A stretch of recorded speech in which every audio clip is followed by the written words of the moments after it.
Hugh Jackman, welcome to Adelaide Afternoons. Thank you. Great Les to be with you. Miserables is epic. Yeah, It strikes me as a film you don't necessarily watch, you feel. that's a beautiful way to describe it. And a bit like the book, it's the same way. It opens your heart. I remember hearing a description of art being the job of an artist is to melt the heart of the audience, and I think Victor Hugo did that with the book. Claude Michel and Alain Boublil added that with the musical, what Trevor Nunn directed. And Tom Hooper's tried to get that into the film. And he's used the music and taken really bold choices, singing live, making it all sung through, all to the end goal of opening the hearts. Because in the end, that's what Les Mis is about, humanity. And it's quite a spiritual movie in that way, not a religious movie, a spiritual movie. It's really about opening your heart. Your performance is remarkable in it. Thank you. I hear that Tom Hooper handpicked you for this role, and you said that it was the work that you're most proud of. Can you talk about that? I think I was first to audition. And by the way, everyone had to audition for this part. Russell, everybody. And funnily enough, I'd heard the movie was going to be made. And I was, an Aussie term you'll understand, I was very much on the front foot. I've never chased something so hard in my life. And I rang Tom.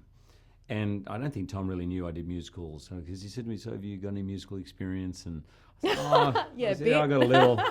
I said, I want to audition. And he said, well, I got to be honest with you. I'm not sure if I'm doing it yet.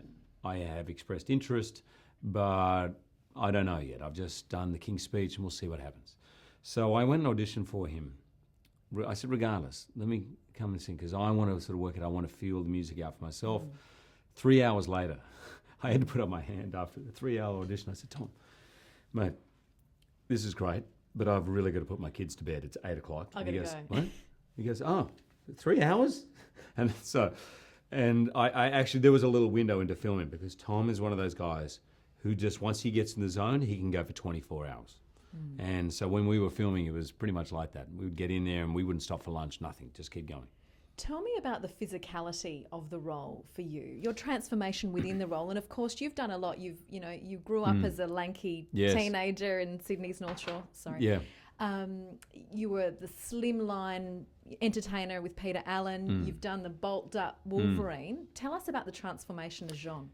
It was important to Tom Hooper and I that the audience understood the brutality of those labour camps. And even though Jean Valjean's known for his strength, i.e. I needed to have muscle, couldn't just be skin and bones. You needed to believe he was strong because Javert recognises him from his strength, not anything else. So, years later. So I had to be strong but very, very skinny and gaunt. I mean, I got down to about 82 kilograms. I don't think I've been there since I was at high school. And I was doing a water dehydration diet. So I didn't drink a lick of water for about 36 hours or 34 hours or something before we shot that first scene. So what that does is just make you incredibly gaunt and sunken in the eyes. And then from there, we built up because 9 years later he becomes mayor. Then you see him again 9 years after that. So I got up to about 97 kilos. So it was about a 14 kilo difference from beginning to end. What does that do to the body Probably when you go destroys with it. that water? I'm sure it's bad. Yeah. I can't imagine it's good. And so I don't take these decisions lightly, but Tom Hooper said, it's really important that audiences are worried for you. Like they feel that you're not well. You can't look good. You've got to look like you've been in 19 years of prison. And then later we've got to see you old and dying, and we've got to see you fatten up. So if you're ever going to do it, you've got to make sure it's a project that is that once-in-a-lifetime kind of thing, and I figured this was it. Absolutely. We're all saying it's remarkable. Do you understand that it is remarkable, what you've done and what the ensemble has done? I think I need to see it again to really get a more objective perspective on it. But I've been involved in musicals for quite a long time now and movies for quite a long time, and I am 100% aware that in terms of movies, the musical is by far the most difficult. I do know how many pitfalls there are. I know there's way more ways to screw it up than there are to make it good. It is one of those art forms that is very rarely pulled off. And so I knew the risks, and when I saw it last night, I was so proud to be part of it. I thought, oh my gosh, I play a great role, but the amount of things that have to come together for this to work is so huge, and I'm just so proud to be part of it because he's done it. There's every performance that I saw, they just knock it out of the park. The cinematography, the sound, the editing, everything is just working.